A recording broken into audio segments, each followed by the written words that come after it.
tema da mensagem hoje está no Evangelho de João, capítulo 19, verso de número 30. Quem achou aí diz amém. Quando, pois, Jesus tomou o vinagre, disse: está consumado. E inclinando a cabeça, rendeu o Espírito. Pai, esta é a tua palavra, ela é vida. Tu dissestes que céus e terra passarão, mas a tua palavra permanecerá. E todos aqueles que creem nela permanecerão. Então nessa noite, Jesus, diferente de como entramos, queremos sair cheios da tua vida. Fala conosco, Senhor. Usa a tua palavra para nos limpar, nos lavar, nos purificar. Se alguém entrou aqui, Senhor, cativo, liberta nesta noite. Se alguém entrou aqui, Senhor, doente, cura nesta noite. Se alguém entrou aqui, Senhor, pensando em desistir por tamanho problema, mostra a grandeza do teu amor. Oh Senhor, que nesta noite seja algo incrível vindo da tua parte para os nossos corações, em nome de Jesus, amém. Quando nós lemos a palavra consumado, ela tem uma conotação importante na linguagem portuguesa. Ela está falando de algo que foi terminado. É bem verdade que nós vivemos num mundo onde muitas coisas começam e não terminam. E talvez daí uma das dificuldades que às vezes encontramos para acreditar que Deus começou e concluiu. E quando Jesus então fala, está consumado, Ele está dizendo a seguinte afirmação: aquilo que eu precisava fazer, aquilo que me foi confiado nas minhas mãos para fazer, eu estou concluindo. E agora estou entregando a minha vida àquele que me confiou. Então esta conotação que o Evangelho de João, capítulo 19, verso 30 nos dá, é uma afirmação do que Jesus realizou através do seu ministério. E nesta noite eu quero te levar para dentro desse entendimento. Quando algo está acabado, quando algo está realizado, quando algo está feito, e a forma com que foi feito, é uma coisa incrível. É interessante que o serviço acabado, né? Essa semana eu estava pensando nisso. Semana passada eu precisei deixar a caminhonete na oficina, e quando terminou, o rapaz me mandou uma mensagem e disse: pastor, está pronto, está acabado o serviço. E quando ele falou isso, Deus me deu uma mensagem. Eu disse: eu vou pregar na quinta-feira. Está pronto, está concluído. Nada mais Deus precisa fazer por mim e por você que Ele já não tenha feito, e que já está à nossa disposição, da qual nós precisamos receber isso. Para Jesus chegar aonde Ele chegou, nós precisamos entender o início disso. Então eu quero que você abra em Gênesis, capítulo 3.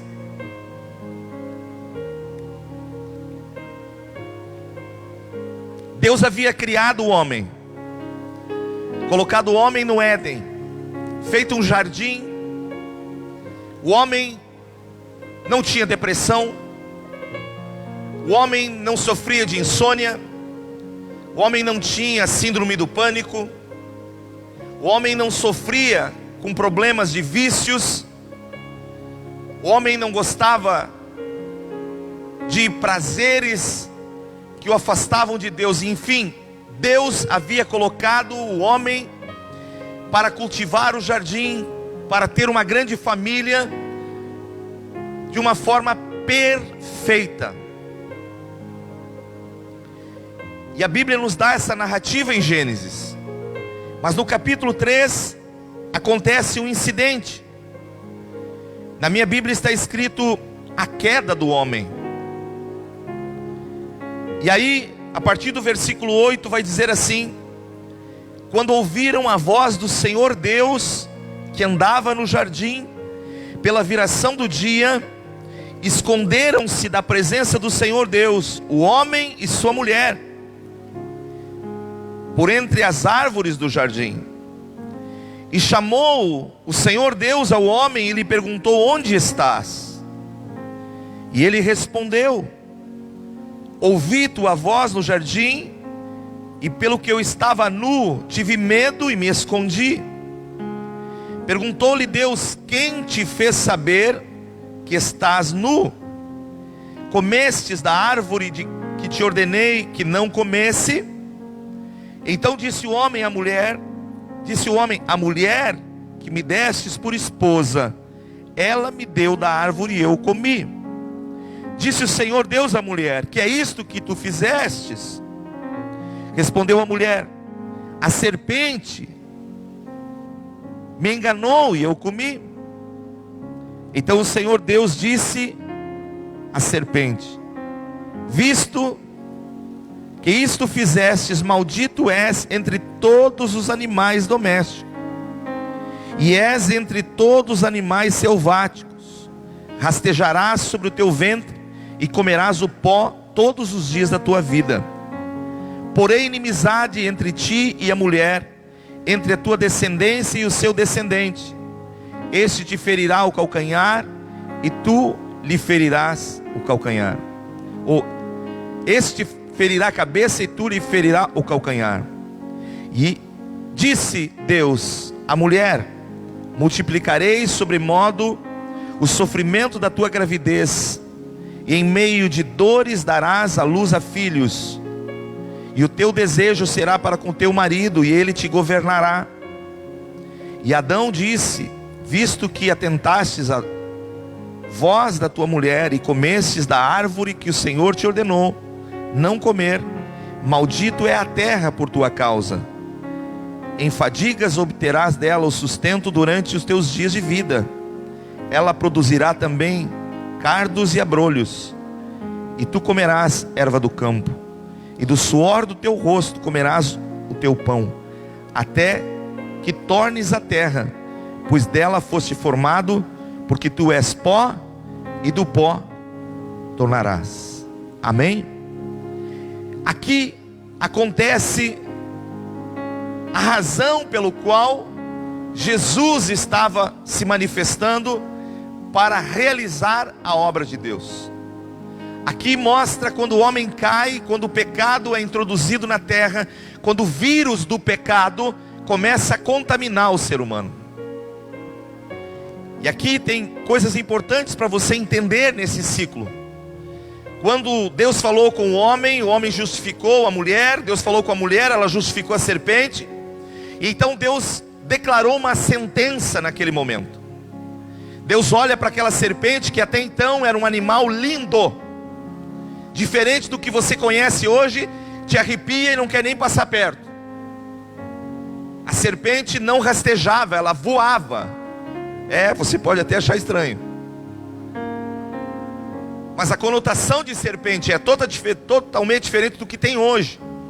Ela viveu a partir daquele momento sobre uma sentença de Deus, e ela passou a rastejar. Então por isso que você vê sinal de cobra, zigue-zague na terra.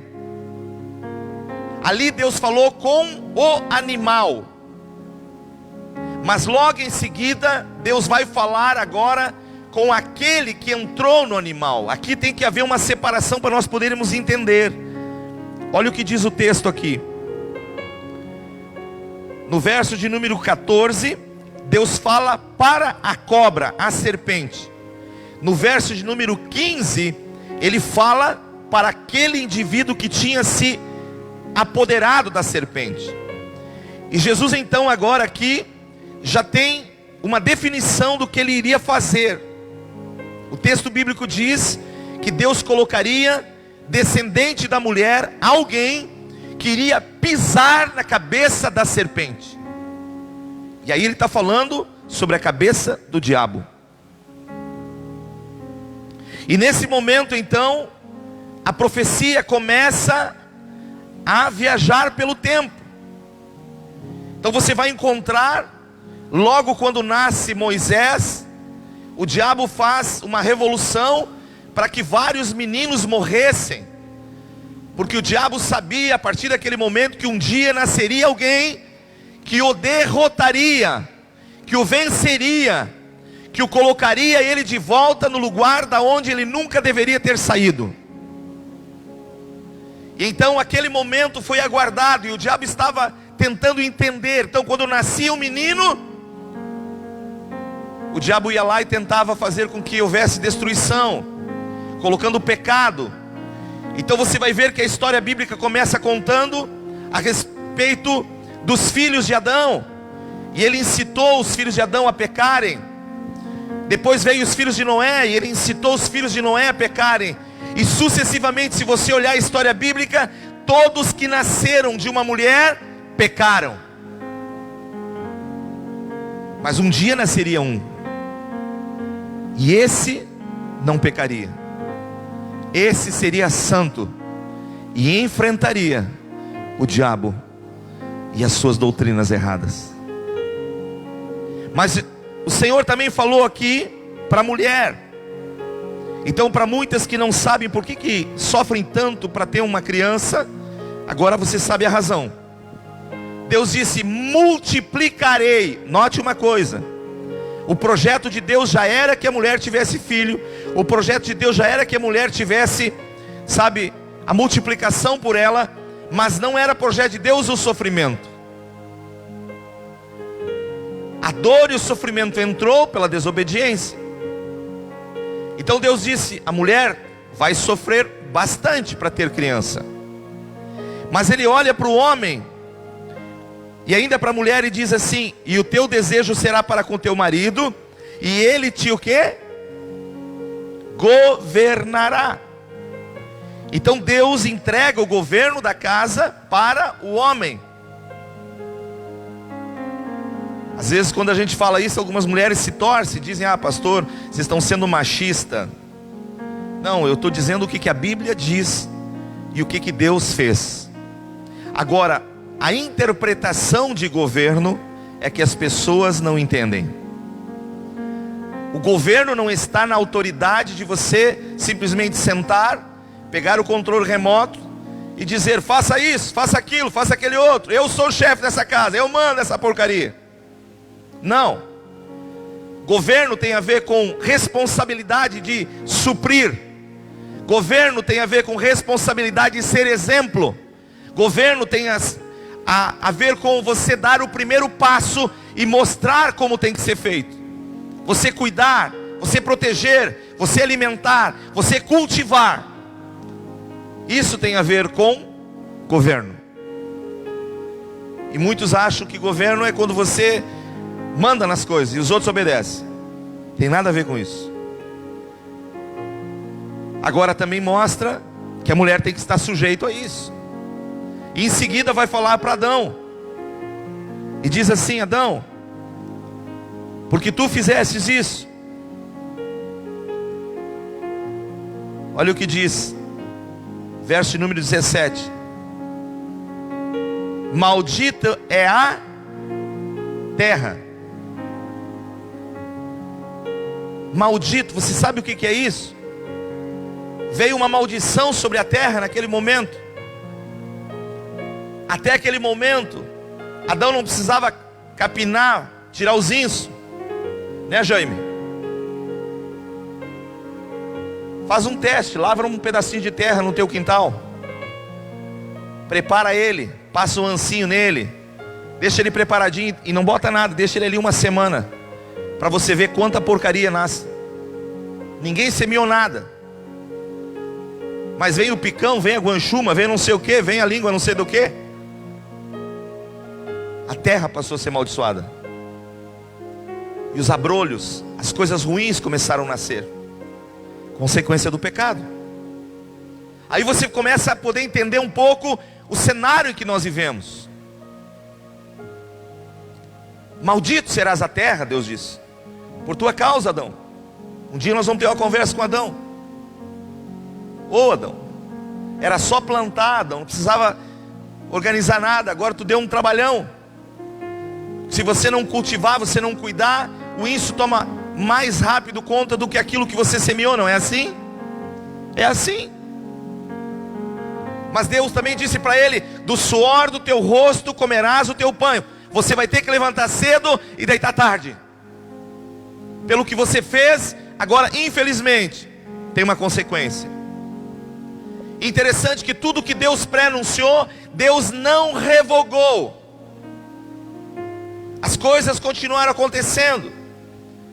Por consequência do pecado, veio separação do homem e Deus. Simplesmente Deus disse: Adão, não poderás mais viver comigo no paraíso.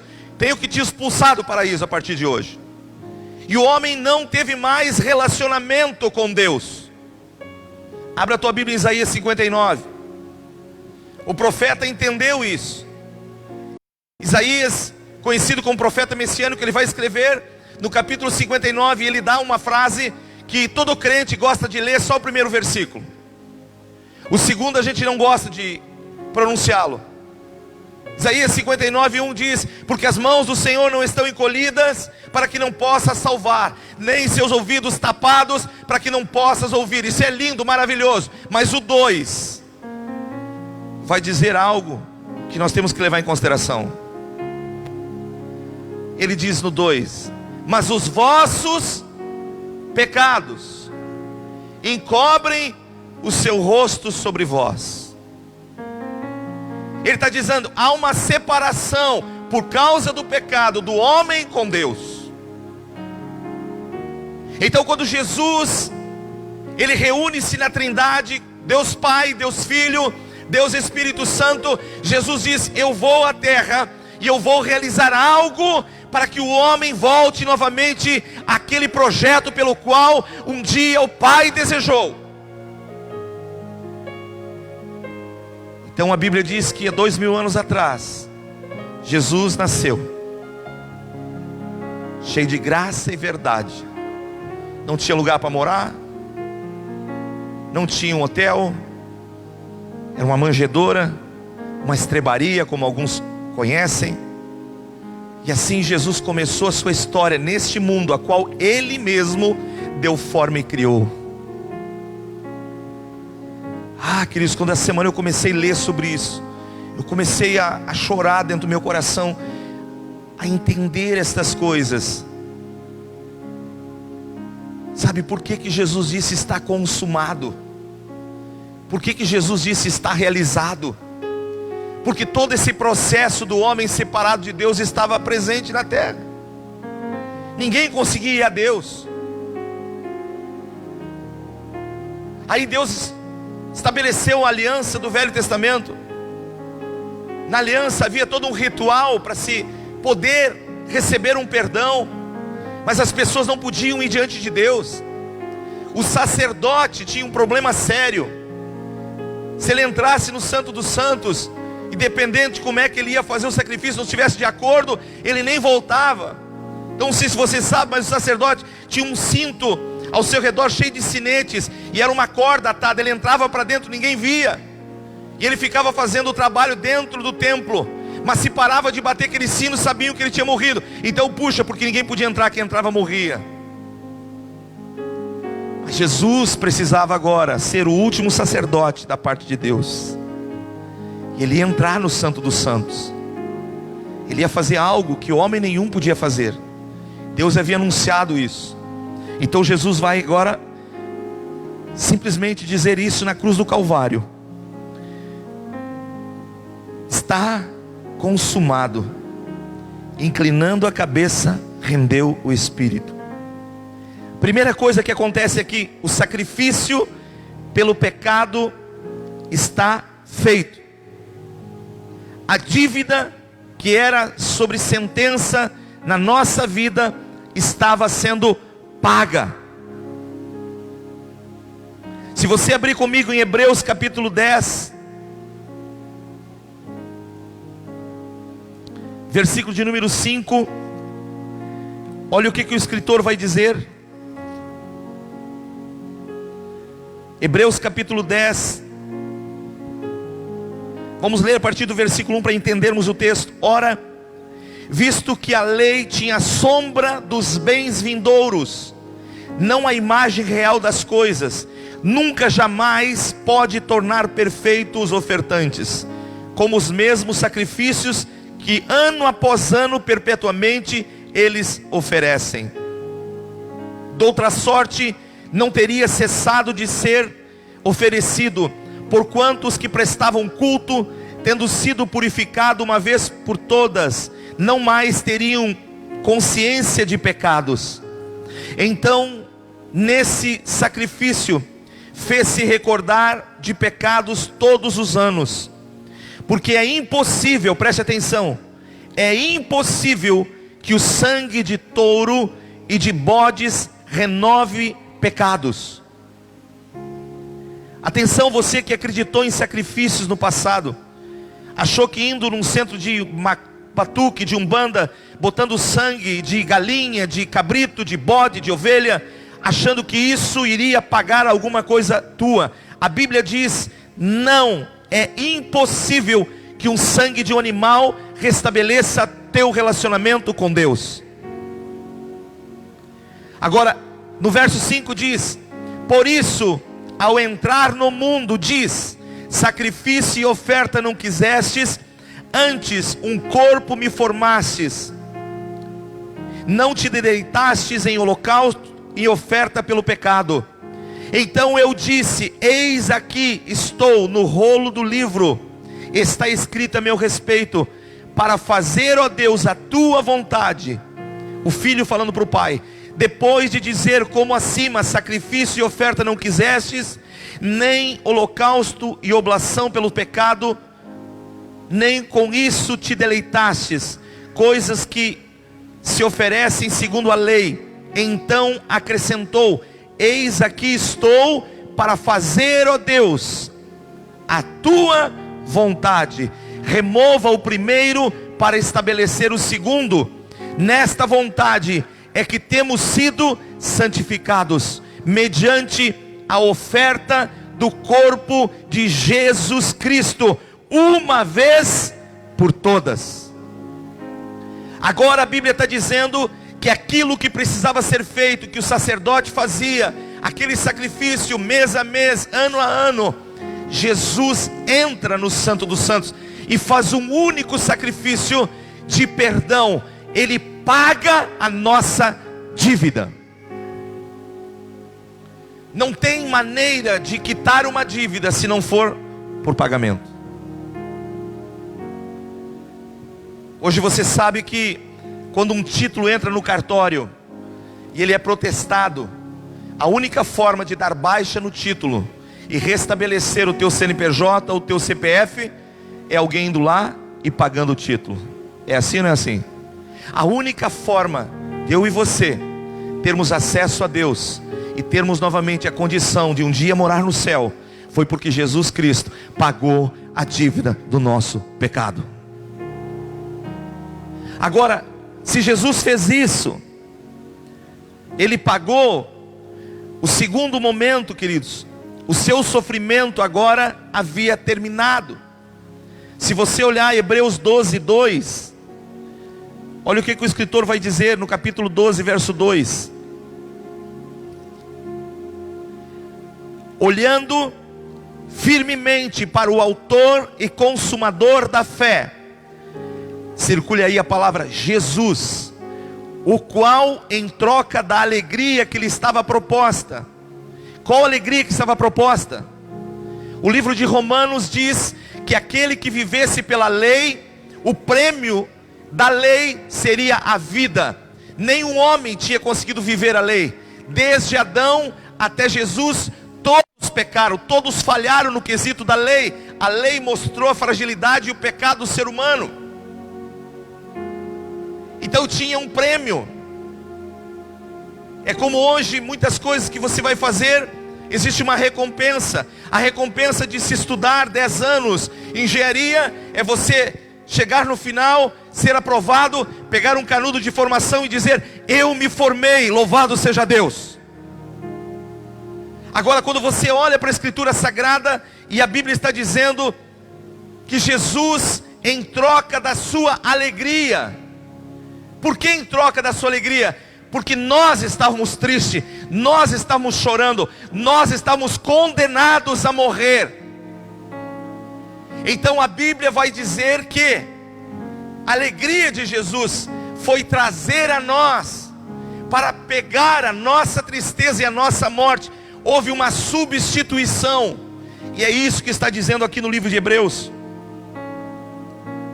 Olhando firmemente para o autor e consumador da fé, Jesus, a qual em troca da sua alegria, que estava proposta, suportou a cruz, não fazendo caso nem vergonha, e está assentado à destra do trono de Deus. Se a primeira coisa foi Jesus pagar o preço, o segundo foi o sofrimento dele acabou. Terceira coisa que Jesus faz quando ele é consumado, ele vai julgar o diabo e os malfeitores. Capítulo 12 de João, volte um pouquinho, verso de número 31.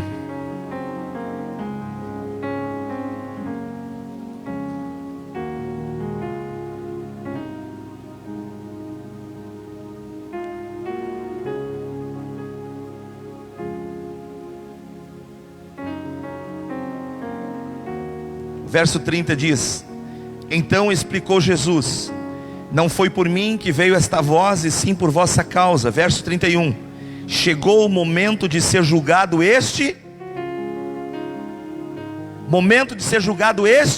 mundo. Por isso que a Bíblia fala o cuidado que nós temos que ter com o mundo. Há um sistema que Jesus já julgou. Não acontecerá um julgamento. O julgamento já aconteceu quando Jesus Cristo morreu na cruz do Calvário. Quando ele disse está consumado, ele já havia dito: este mundo está sendo julgado. Por isso que João, ao escrever, vai dizer que o amor do homem não pode ser ao mundo, porque aquele que ama o mundo, o amor do Pai não está nele. Porque o mundo e as suas concupiscências vão passar. Deus os julgou, num breve tempo não existirão mais, mas aquele que faz a vontade de Deus permanecerá. Agora Jesus está dizendo aqui: o príncipe está, o mundo está julgado. E a segunda estrofe diz: e agora o seu príncipe será expulso.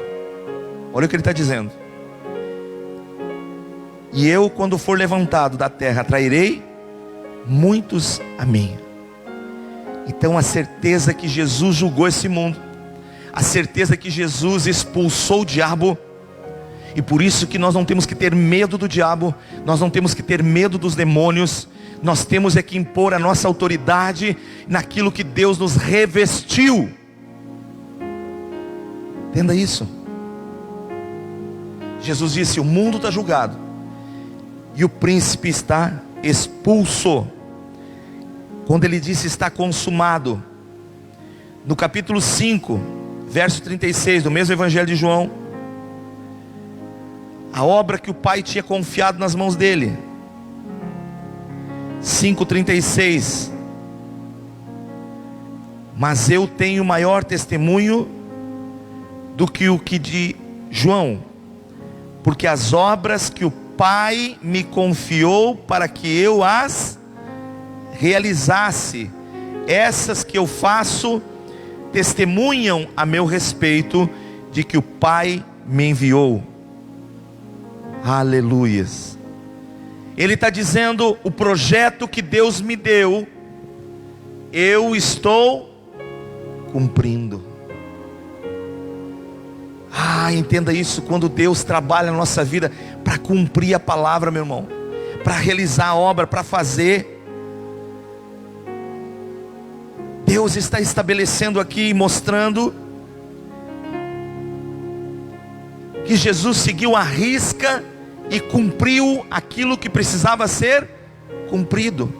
Então Jesus faz um grande sacrifício, um único sacrifício, e Ele agora está dizendo: a obra do Pai está realizada. Colossenses capítulo 2, verso 14 e 15.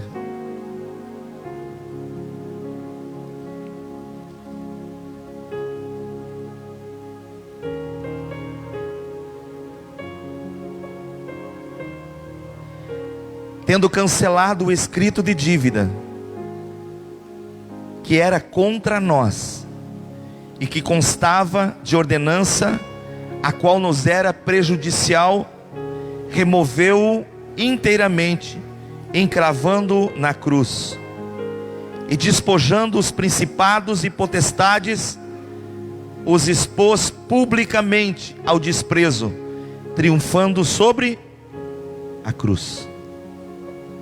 A Bíblia vai te ensinar que Jesus agora, ele vai colocar o desprezo, tudo que o diabo tinha promovido e que o diabo tinha feito, simplesmente através da cruz e do sacrifício que ele está realizando. Ele vai dizer na epístola de Pedro, que tudo que se falava a respeito de Jesus, agora se cumprira. Sabe, eu não consigo entender quando alguns cristãos ficam vivendo como se Deus ainda fosse fazer algo por eles, que ainda Jesus fosse fazer algo pela sua vida. Tudo o que precisava ser feito por parte do Filho foi realizado. E o diabo sabe disso. Mas infelizmente muitos de nós não sabemos. E é por isso que Jesus falou: e conhecereis a verdade, e a verdade vos... Ele está dizendo isso para quem está na igreja. Ele está dizendo isso para aquele que já está salvo. Ele não está dizendo isso para quem está no mundo. Ele está dizendo: em você que já recebeu a salvação, conheça as escrituras para não viver enrolado. Conheça aquilo que eu fiz, para que você tenha certeza e plena certeza de fé, e viva nesta fé. Muitas vezes nós ficamos pensando: puxa, mas por que o diabo está me oprimindo? Mas espera um pouquinho, quem é que tem que oprimir o diabo? É o diabo que vai nos oprimir? Se Jesus disse que ele colocou eles ao desprezo, expondo a vergonha, então somos nós que temos que incomodar ele, não sermos incomodados por ele. Queridos, o mundo espiritual reage de uma forma que você não imagina. Essa semana eu provei disso. Um dia vocês vão ficar sabendo, mas hoje não dá. Mas é uma coisa incrível, uma ação chamando uma reação. Segunda-feira nós estávamos aqui num grupo de oração orando. Os irmãos que estavam ali viram a glória de Deus descer, manifestando libertação. Na terça-feira tivemos uma reunião com os pastores. Ontem à noite uma pessoa me ligou, enfurecida. E eu disse: Deus, acertamos na cabeça do diabo, perturbamos ele no mundo espiritual. E eu começo a olhar essas coisas. Eu disse: opa, quem perturba quem? Quem incomoda quem? Jesus disse: as portas do inferno não prevalecerão contra a minha igreja. Na tua casa, o que serve a porta? A porta é um lugar de proteção. Você tem uma porta para te guardar na tua casa, para guardar o que você tem dentro da tua casa. Então preste atenção no que Jesus está dizendo: as portas do inferno não prevalecerão contra a minha igreja. Significa, é o diabo que vai ter que temer, porque a igreja vai arrombar esta porta e vai tirar quem está lá dentro e vai trazer para a luz, porque Jesus já venceu o diabo. Satanás já foi vencido, ele já foi condenado, ele já foi sentenciado, ele já foi julgado. Então você percebe o que Jesus está dizendo aqui? As profecias confirmam isso. A obra de Jesus está consumada. Olha o que Paulo vai dizer em 2 Coríntios 5, 21.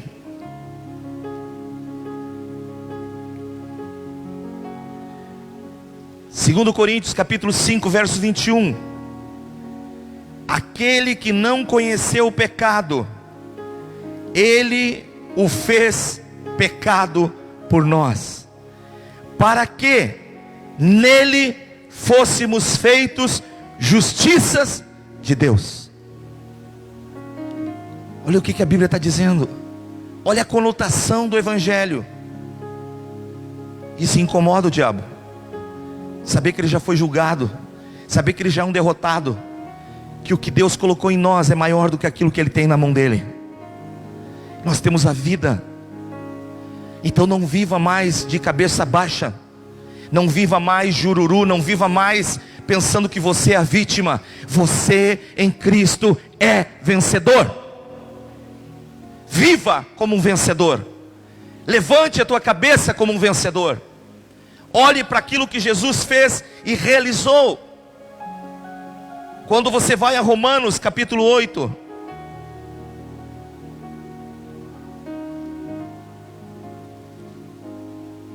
versículo de número 1.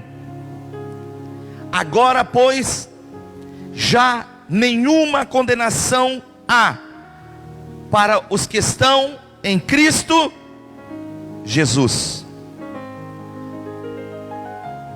Porque a lei do Espírito da vida em Cristo Jesus te livrou da lei do pecado e da morte. Aquela sentença do passado foi revogada por Jesus Cristo. Porquanto o que era impossível à lei, no que constava enferma pela carne, isso fez Deus, enviando o seu próprio Filho em semelhança de carne, pecaminosa no tocante ao pecado, mas com efeito condenou Deus na carne o pecado. E agora você começa a olhar. Versículo 18. Porque para mim, tenho por certo que os sofrimentos do tempo presente não podem ser comparados com a glória a ser revelada em nós. Verso 31. Que diremos, pois, à vista destas coisas? Se Deus é por nós, quem será contra nós? Aquele que não poupou seu próprio filho, antes por todos nós o entregou, porventura não nos dará graciosamente com ele todas as coisas? Verso 31. Quem intentará acusação contra os eleitos de Deus? É Deus quem os justifica. Quem os condenará? É Cristo Jesus que morreu, ou antes, quem ressuscitou, o qual está à direita de Deus e também intercede por nós. Quem nos separará do amor de Cristo? Será tribulação, ou angústia, ou perseguição, ou fome, ou nudez, ou perigo, ou espada? Como está escrito: por amor a ti somos entregues à morte o dia todo, fomos considerados como ovelhas para o matadouro. Verso 37. Em todas estas coisas, porém, somos mais do que vencedores por meio daquele que nos amou. Porquanto eu estou bem certo que nem a morte, nem a vida, nem anjos, nem principados, nem coisas do presente, nem do porvir, nem poderes, nem altura, nem profundidade, nem qualquer criatura poderá nos separar do amor de Deus que está em Cristo Jesus. Nada pode te separar do amor grandioso de Jesus Cristo. É por isso que o diabo anda furioso, tentando dividir a igreja, dividir o coração dos irmãos, trazendo desunião. Sabe por quê? Porque ele sabe que ele está derrotado. E ele sabe que quando a igreja está unida, ele sabe que quando você tem a revelação, você é um soco diariamente na cara dele. Ele sabe que você pode orar pelos teus filhos, ele sabe que você pode orar pela tua casa, você pode orar pelo teu trabalho, e Deus te ouvirá. Porque não tem mais separação. O que estava te separando de Deus, Jesus venceu. O pecado não pode mais nos separar de Deus. Jesus triunfou sobre ele. Por isso que quando Cristo está de mãos abertas, ele diz: está consumado. Ele diz: Pai, eu estou pisando na cabeça do diabo agora. obra que o Senhor me deu para realizar a separação que estava imposta, eu rasguei o véu, o homem pode voltar. Por isso que Hebreus capítulo 10, verso 22 vai dizer: tende, pois, intrepidez ao entrar no Santo dos Santos, pelo novo e vivo caminho, pelo sangue de Jesus. Você tem acesso à presença do Pai. Você pode, na parada de ônibus, fechar os teus olhos e você vai falar com Deus, porque tem um caminho novo que você chega a Deus. Você pode entrar no teu chuveiro, fechar a porta do teu banheiro e falar com Deus. Pelo novo vivo caminho você chegou a Deus agora, pelo sangue do Cordeiro de Deus. Não é por sangue de animais, não é por sangue de ovelhas, de bodes, é pelo sangue do próprio Deus, que pingou nessa terra, que derramou nessa terra. Ele disse: agora você pode. E é por isso que o diabo não quer que você ore, por isso que o diabo não quer que você conheça a Escritura, porque quando você conhece a Escritura, você vê que o pecado não tem mais domínio sobre você. Antes você era escravo, agora você foi feito justiça para Deus. E é por isso que ele anda furioso, tentando trazer desespero ao coração das pessoas. Ei, Jesus já pagou o preço. Nada mais pode nos impedir de estar diante dele. Nós temos acesso. E você tem autoridade para dizer: diabo, escuta uma coisa, sobre a minha família você não vai triunfar mais, sobre os meus negócios você não vai governar mais. A minha família, os meus negócios, governa o Rei dos Reis, o Senhor dos Senhores, Jesus Cristo. Eu quero te fazer lembrar o que ele disse: está consumado. Tu está julgado. Tu é um derrotado. Tu não faz mais parte da nossa vida, Satanás. Então nessa noite, comece a dizer: Deus, obrigado por abrir os meus olhos, por me fazer entender, me fazer compreender quem eu sou. Significa que Jesus nos deu uma nova identidade nele, para você viver com Deus. Por isso que 2 Coríntios 5,17 vai dizer: e assim, se alguém está em Cristo, é nova criatura. O pecado não te prende mais, ele não pode mais te dominar, ele não faz mais separação entre você e Deus, porque Jesus te uniu com Deus. Jesus veio a essa terra para restaurar aquilo que o homem tinha estragado. Então, no livro de Efésios, a Bíblia vai dizer que Deus fez convergir em Jesus. Note essa palavra, convergir. E aqui eu quero que você entenda uma coisa. Aqui nós estamos numa terra afetada pelo pecado, numa terra amaldiçoada, onde muitas coisas erradas ainda estão acontecendo. Mas do céu nós temos tudo que é perfeito, aquilo que habitou no Éden, no jardim de Deus. Então Jesus vem e ele se coloca no meio entre o céu e a terra. Então quando sobe as coisas erradas e chegam em Jesus, ele converge elas, para que elas se acertem para poder estar com Deus. Por isso que Paulo vai dizer: em Jesus Deus fez convergir tudo que está na terra, embaixo da terra, para que Deus seja glorificado. Você entende? Por isso que Jesus disse: eu sou a ressurreição e a vida, e ainda que a morte tenha te levado, se você creu em mim, você tem a vida eterna. Essa é a esperança. Por isso que Paulo, quando está de cabecinha branca, e ele sabe que está chegando o dia da sua partida, ele sabe que ele iria ser assassinado pelos romanos, ele olha e diz: ó morte, aonde está a tua vitória? Ó morte, aonde está o teu aguilhão? Jesus te venceu.